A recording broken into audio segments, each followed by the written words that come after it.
Hi, guys. Hi.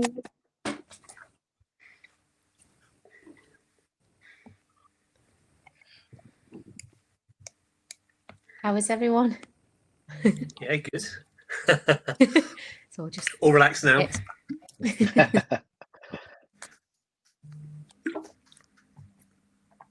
No, it's a performer's favourite thing, isn't it? Public speaking. Who doesn't love it? Just give me a puppet to hide behind any day. yeah, if I could do this up at 20 meters. Okay, I think we're good to go. Great. Okay, hi everyone. Welcome back to our panelists and to everybody out there who's watching. It's the last session of the day now, so I'm hoping that you're all going to have some great questions to pose to our panelists about the presentations they gave earlier, and our topic of how can we take our audiences on a sustainable journey? How can we as artists and producers best use our creative capital and inspire people through our work to make the changes necessary to tackle our planet's climate emergency? Let's reflect, though, that artists have not always been in the forefront of extolling the virtues of being in touch with nature. Only a century ago, Marinetti and the Futurist movement fantasized of machines and speed, of elevating man's control over his environment to a fevered dream of human dominance.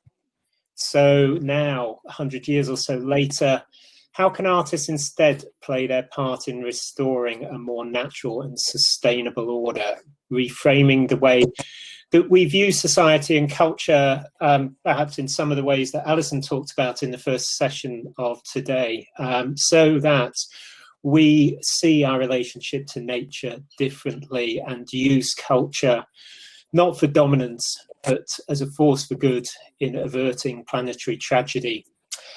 There's a word, agonorisis, which describes a moment of seeing in a play or novel where a character comes to recognize the true nature of their own circumstances.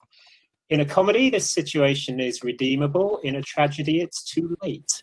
In climate change, tragedy has unthinkable consequences. Yet, perhaps as Lucy Neal suggests in her book, Playing for Time, artists can aim to be, in a very current phrase, circuit breakers for this tragedy.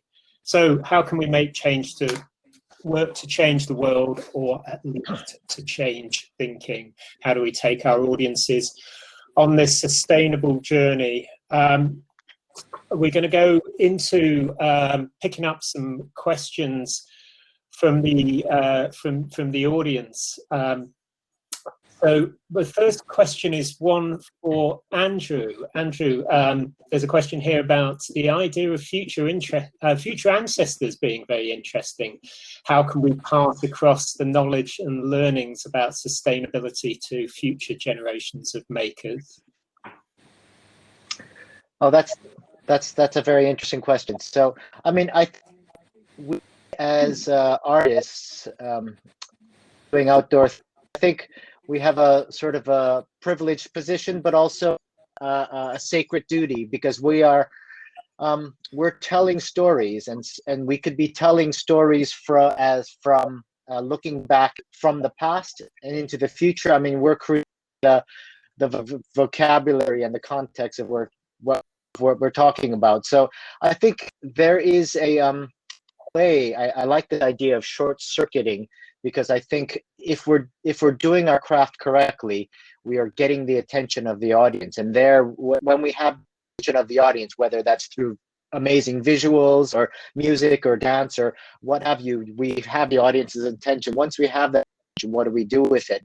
And I think this is where it's hard. Yes, we're entertaining, but I think we all have we're all in this session because we all have a drive to create a little bit more than just get attention and entertain, and which is to help them think about something in different contexts. I mean, the specific question about future ancestors, I mean, what I get so much out of seeing how puppets and masks have been used in the past in different cultures to sort of talk about or to bridge the gap between this world and the next, to tell the old stories, tell the stories of gods, like that sort of visual otherness opens up that space which in everyday life is really quite closed. I think that as a puppet and mask performer and maker, I feel like I have that sort of sacred duty that we have the ability to sort of act as an intermediary between these worlds. And what do you do once you get that attention? What do you do? What is the interpretation of stories from another time, another place? I think it's that sort of thing that makes me excited and also terrifies me, because I think do it wrong, you're abusing and perhaps not fulfilling the obligations you have as image makers and storytellers that this time in society desperately needs. Not sure if that's an answer, but it's encapsulation of the question in a different way. And those techniques that you're using are, hundreds of thousands of years old, aren't they? Some of those things that are connecting people with, with light and puppetry. One can imagine those sorts of stories being played out in the past. I think that the way that some of your work just takes people out from that human level into something that is is much more holistic in terms of the environment. It's really interesting. I just, I wanted to pick up on this with you, Alison, as well. It's an interesting one, isn't it? Because obviously, with artists from the diaspora as well, there's very different levels on which they're working, and some of that's about history and heritage. Some of that's actually, very fiercely about asserting a contemporary position. When you're trying to make issue-based work, how's that play out for you in terms of your choices about material? Well, in terms of the work that Talowa does, we're very artist-led, and so it's whatever they want to explore. In this case, with the tide, Jade was affected by the images that we were seeing with migrants coming across the channel, migrants making their way from sort of North Africa to Europe, and the death toll that was impacting on the diaspora. And so that was sort of the starting point. And those sort of come out of discussions that we just have as sort of second generation immigrants with our families and friends and the wider community, because those issues, we feel them, that there's an emotional punch when we see those images. There's an emotional punch when we see boatfuls of people coming from North Africa sinking in the Mediterranean, and hundreds of lives being lost. And that's not to say that it's not an emotional punch for many other people, but I think when there's just that extra element of connection, because it's our ancestors, it's our people. But of course, when it came to the tide and what happened at the time that we were exploring that, the Windrush scandal came to light, and that was then bringing something. We were looking at something that was, a few hundred miles away, but we still felt, and this is bringing something right on our doorstep, something that was happening to people that came over, that we know, we have interactions with. We have family members, we have friends who this was directly affecting, and we had to focus on that. We had to deal with that issue, and of course, Brexit was happening at the same time, and so that's very much the what happens when we talk and we liaise with artists. It's what's happening in their lives now, and that tends to overtake what might happen globally and what might happen on a larger scale. It's actually what's happening in their lives now, what's affecting their lives right now. and time again, you know, that's usually the case. It's usually the case that what might be on a larger scale is the subheading, and actually what's happening to them directly is what they really want to engage with. And as I said in the presentation, it could be, you know, it could be things like stop and search. It could be police brutality. It's things that are affecting them in the here and now immediately. And then there is, and then given the chance and given the space, there is time to look at something that affects everybody as a whole. So that's how we lead. We try not to sort of dictate to the artists what they should be looking at in terms of what we can put into spaces. And I think now that we're in the outdoor sector, it's really given us a broader scope to open up those stories and allow them to be presented to a much wider audience that may not have come to a Talloworth production inside a space. So it's a really great opportunity for us to develop in that way. Thank you. No, that's very interesting, unique perspective, I think, in terms of the company coming to outdoor work at that moment, and you know, and continues to be a very interesting time in terms of, you know, those those stories about Black lives, you know, entering into hopefully consciousness in a way that, you know, hasn't been there before. I mean, of course, the context for all this is we're wanting to make environmental work against the backdrop of something, a crisis in terms of COVID that's had, obviously very profound effects, and is very much at the forefront of everybody's mind. You know, I'm wondering how we respond to that. How do we manage, as you know, as XR have done, you know, over the last couple of weeks, to make sure that the focus manages to fall back on, you know, on what's arguably, you know, a bigger and more final crisis for humanity. I don't know if anyone wants to speak to that. Wendy, has it changed your thinking about, where as the world sits, or do you think that there's different, you should be thinking about making different kinds of work post-COVID, or?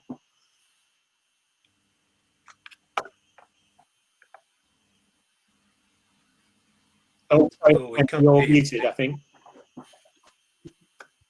I was just to say, it's a difficult one to answer in a very succinct way. How do you make large-scale work when no one's got any money?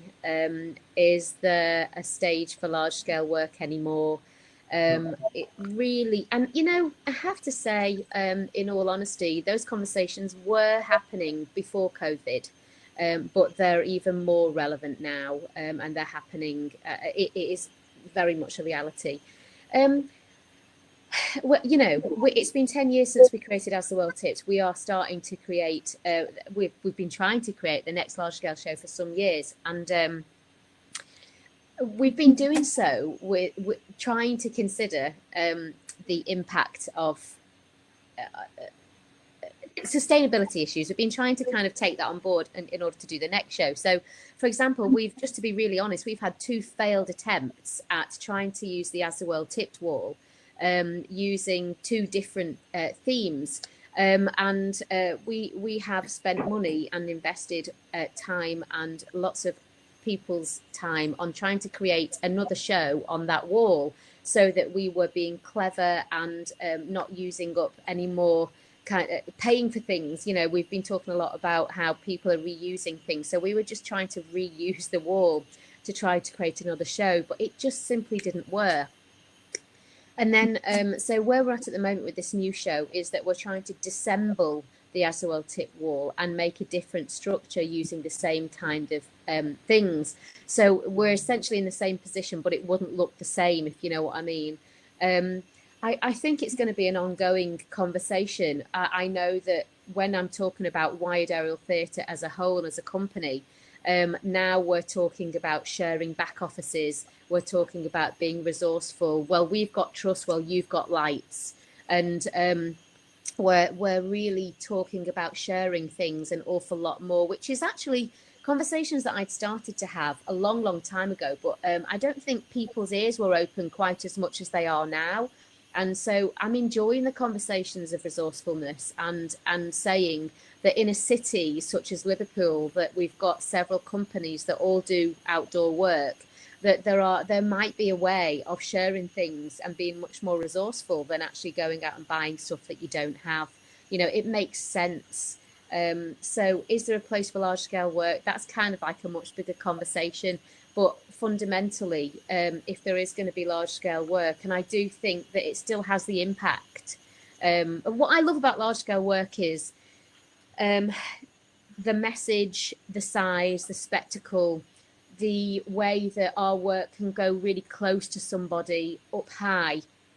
And the way that works is it kind of opens up people's hearts. I always think that aerial work opens up people's hearts, and therefore it allows a message to get in. And I would hope that there is a way of doing large scale work in the future, by hook or by crook, however it happens, to make it in a way that we can consider all the things we've been talking about today and be a bit more savvy about it in doing so.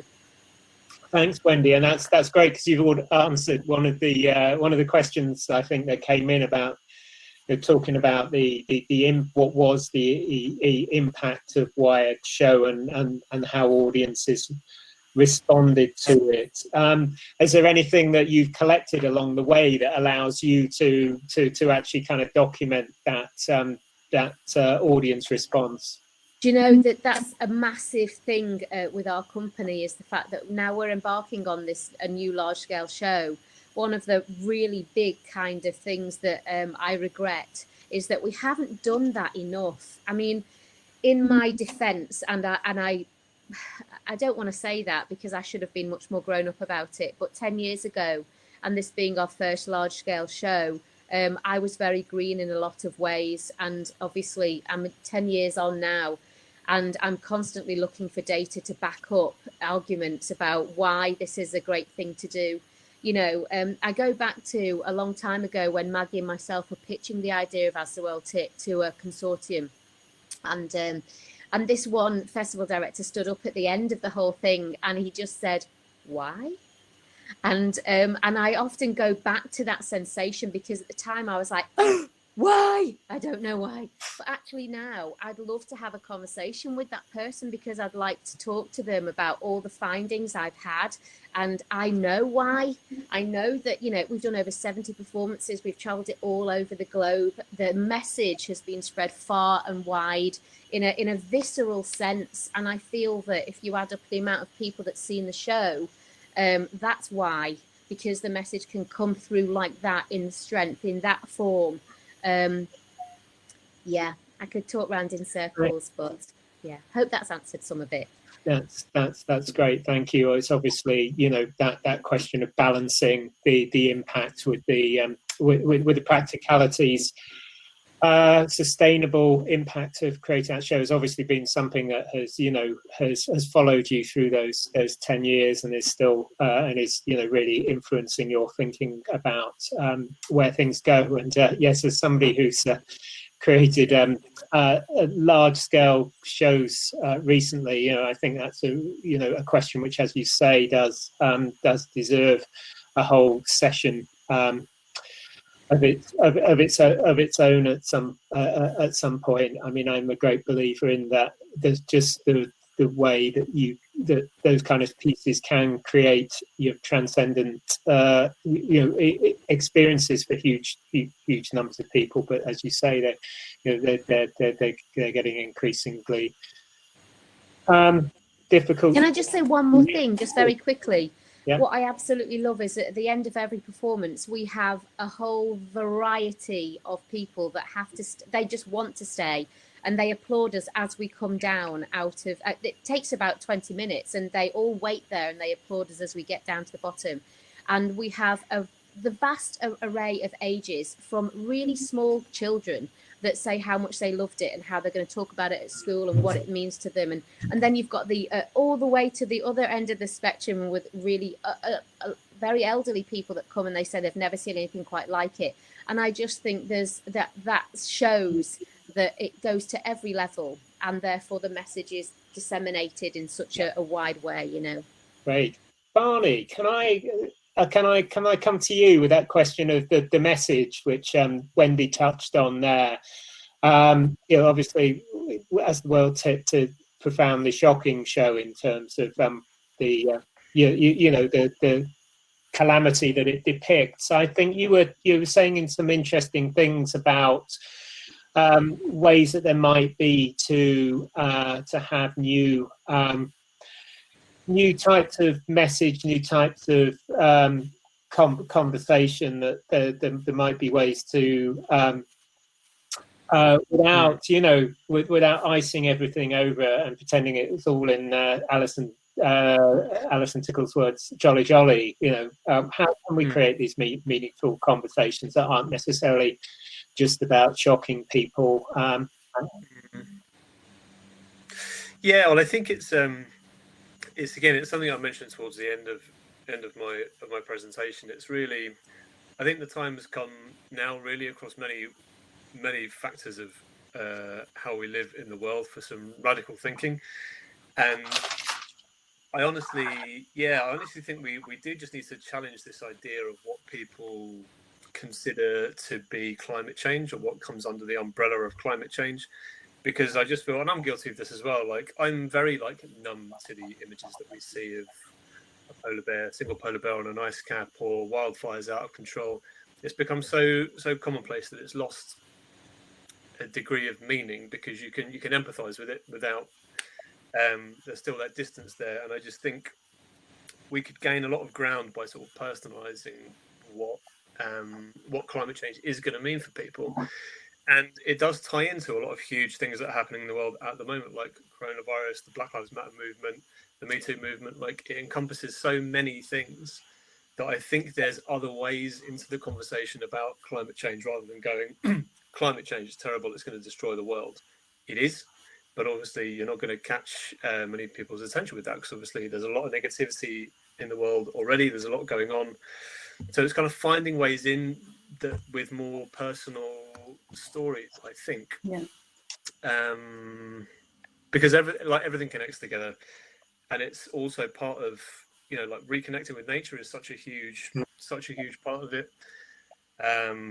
It's not discounting how individualistic our society is, and in the same way that we're all raised with a degree of racism and misogyny, we're also raised with this idea of individualism, whether we are outwardly like that or not. Like, it's in there, it's in the back of our minds that we are one thing and everybody else is somebody else, and it's about how we relate to other people, rather than seeing us all in the same boat together, which not to get sort of to take back the means of production about it, is I think we could do with a bit more sort of collective thinking in terms of how we see the world. And ironically, that starts with individuals and individual stories and our ability to physically connect to things. Is there something also about how we imagine a future to be? What is the possible future that makes all this worth saving? There was a excuse me. It was a report, quite a notorious report a few years ago by a brand consultant about reselling climate change, called "Sell the Sizzle," which was a very unfortunate title. But within this were contained, some points of truth, really, that again chimed with something that the guy from the Transition Town was talking about on a recent Wild Rampers call, which was imagining, the power of imagination, the power of possibility. And I guess artists have always had a unique position, both in terms of their pulpit and their practice, to convey that. I wanted, to turn that over to each of you, really, to ask about are there things which you feel might help audiences to imagine a better future and go about becoming part of that and making that possible. Does anybody want to come back on that? I mean, I think imagining a different future. I think sometimes when you think about the overall issue of climate change, it can be a little bit overwhelming. It can be too big. And, you know, I would agree with what Barney said in terms of you've got to, I think for us, it worked in drilling down and distilling down the individual experience, the personal experience, because then there's that connection on that level. And therefore it allows to think about the bigger picture and what that effect is. And actually, when I think about how we're going to probably look at the Tide or Tide 2 perhaps, in Tide 1 we were looking at the Windrush scandal and the immigration process in the UK, and actually a couple of our cast members, one was going through that process as we were going through creation and rehearsal, and one had gone through that process when they were younger and coming to this country.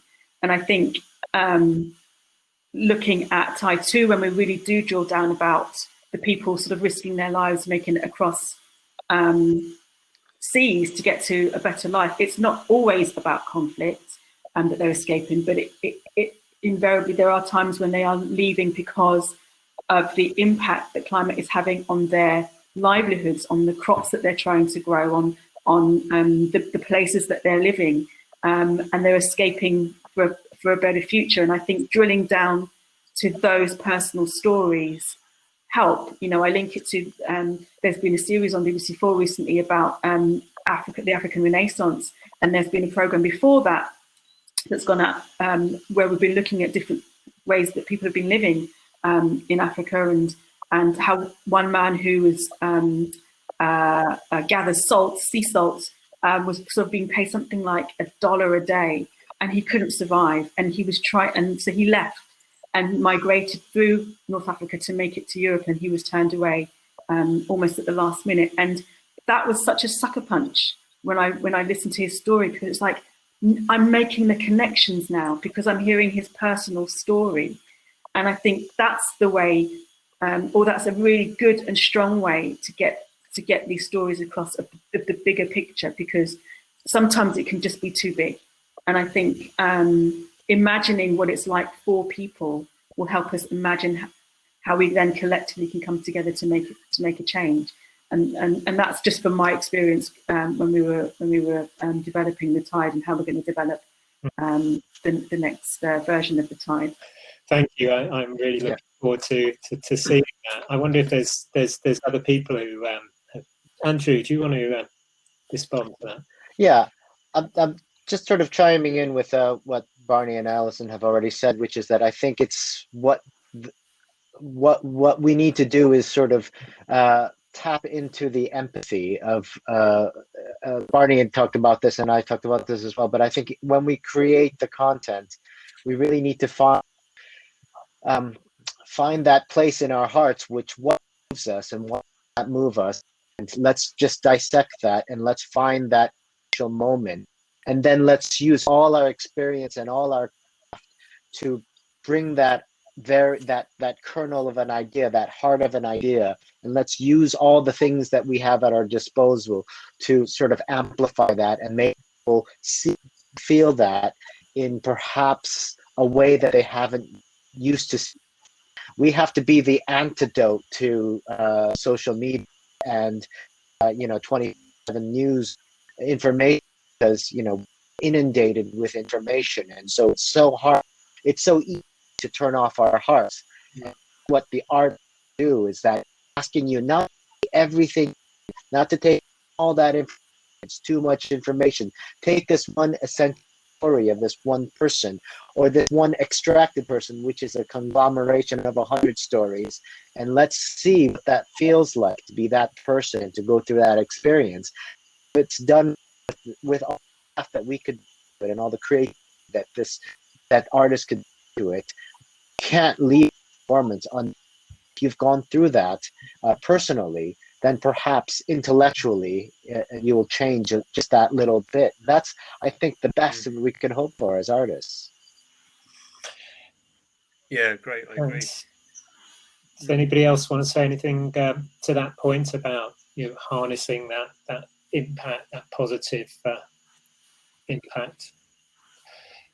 So, there's a question which has been there from the start in this, I suppose, about, as well as those feelings of empathy, about are there ways to create dialogue with audiences? Is this a one-way street in terms of the artist saying something to the audience, or the artist trying to make an audience feel a certain way? Are there types of work that people have seen, made, or would like to see that kind of open up a more democratic space in that way? Well, we kind of, in a similar way, we have a smaller show called All at Sea, which is it's one person in a rowing boat that moves through the street, and it has a cloud which rains for the whole performance, so he's stuck in his own little storm. And part of the soundscape that we use for that is made up of people's voices on the days of the performance. We go around and interview local people about, and we just ask them what their greatest memory is and what their one wish is for something before they pass away. And then that's folded into the soundscape of the show. And we're actually soon, hopefully, going to be working with a organisation called Freedom from Torture, which works with international survivors of torture to kind of fold their stories into the show, because obviously the imagery of a lone man on a boat surrounded by a storm is the two things connect very well. So I think, short of having a show that is then followed by a direct Q&A that's, like you say, you sort of physically engage people in that way, I think certainly there's space for work to fold people's experiences in, whether that's in the creation or physically in the show, like we're doing with people's voices. I think there's some room for really interesting work to happen in that space, I think. You do a lot of workshop work, Andrew, don't you, with participants creating your shows? Do you find that's an opportunity to have these kind of discussions? Oh, well, the workshops and the creating the new work aren't necessarily the same time, but I think that's always it's always an interesting way to start engaging in a piece. When we engage in a piece, we talk to as many possible who are more expert in it, whatever we're doing, whether that's immigration, or it's about climate change or whatnot. But I think definitely the workshops that we do is more sort of working with artists, their own work, as necessarily the work that we tour. But I think any amount of that, I mean, I love the intersection between artists and people who are observing or helping to make art or learning art and that kind of thing. And I think it's all a great opportunity to use the art as a excuse to talk about what's really happening in the world, and try to have that feed the conversation go both ways. That's a really nice little point. This has come up on the chat, which does remind us all that yes, humour helps sometimes in getting in trying to get these messages across, and that's obviously such a big part of how we can relate to audiences. I mean, another thing that I found really powerful, I suppose, is those things I've been involved in or I've been part of, where there's a kind of experiential component as well, where actually you're taking audiences into a natural environment. A piece I was involved in for many years, Power Plant, which was sound and light and kinetic sculptural installations, was a piece for public gardens. And I think just actually taking people into the dark, into a natural space, and letting them feel that space, albeit transposed with artwork, something that was unfailingly powerful. it was an enormous shame that we never quite got around the amount of sheer cabling we had to put into to make that experience possible. So, roll on the all the alternative power technologies and the things that were being discussed earlier.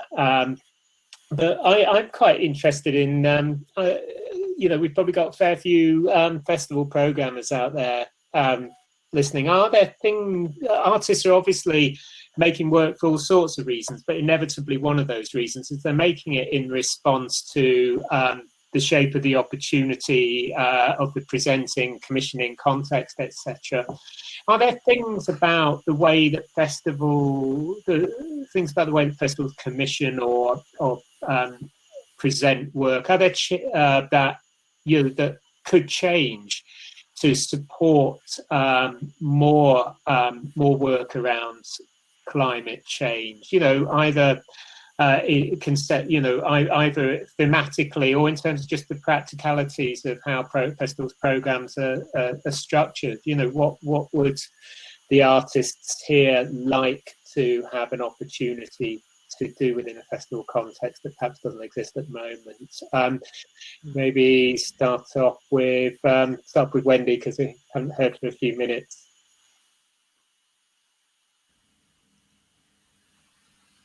Oh, you're on mute, Wendy, again. Sorry. From my point of view, a big thing that I regret is not gathering effective data. And so I really do think that that we as a company, I'm not going to the festivals and saying you're not doing this right. I think I would really love a much more effective conversation with how to gather data that would help kind of not only reporting that we should be doing as an NPO to the Arts Council, but also just reporting for us as a company so that we can do things better, or so that we can change what we do in order to respond in a better way. I've done an awful lot of reflection actually during the lockdown and everything about data collation, and I've definitely shifted my thought process on what that is. Because without data, without facts, you can't do very much. So it's basically shifted the way I think about things. And so any kind of friendship you can have with a festival and talk about from their perspective what they would need, then we could work together in a much, much better way. And I'm well up for that, well up for that. Great, thanks. And anybody else spot opportunities for festivals to work differently? Andrew? I mean, one of the things for us, what I find difficult is all that travel that we have to do. And I know it's unavoidable to some extent, but I would love a way for festivals to help us out. I mean, a couple of things that all the outdoor arts companies will have several different shows in their ready to go. What if festivals, instead of having 5 different companies every day, what if you had less companies and different days they perform different shows, for instance? Or is there a way for us to, for instance, come a few days earlier and work with local community groups and things like this, and just to get more sort of more out of that mileage? Another idea would be that festivals that are booked at the same weekend that aren't so far apart from each other start to coordinate a little bit more, so that I mean, if we're gonna, for instance, we're in West Yorkshire, if we're gonna drive down to Kent, for instance, to perform for one day, it's a lot of miles. But what if we had a few shows, or if festivals could help us out to sort of just minimize some of that travel? That would be fantastic. Right, of course. Ironically, how Without Walls started off many years ago as a network for sharing work. But I think that's really interesting what you're saying about whether there's potential to move from a festival program which programs as many different artists as possible to one which is curated around the idea of a smaller number of companies in residence, and working with those companies through different aspects of their, their existing work, but also their workshop practice. I can imagine that might be quite an interesting way to go.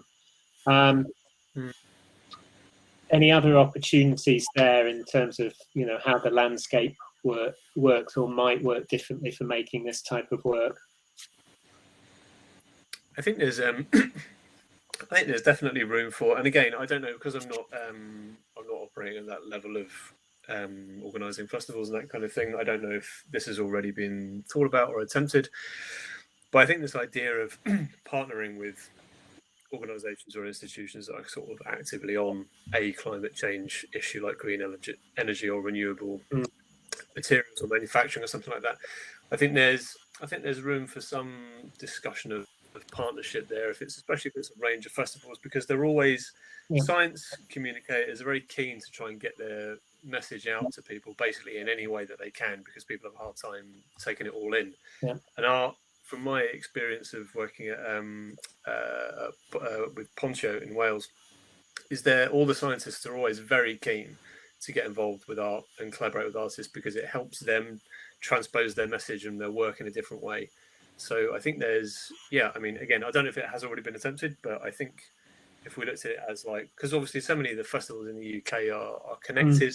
I don't know if there is some like grand plan that could maybe happen there, but I don't know. That's really great, actually, because I think what you touched on there is, yes, it's about festivals, but it's not just about festivals either. I think that we have a festival-centric model with for a number of reasons, but also we know that one of the things that Outdoor Arts is so good at is building those partnerships. So often those festivals themselves are made, finding support from partners.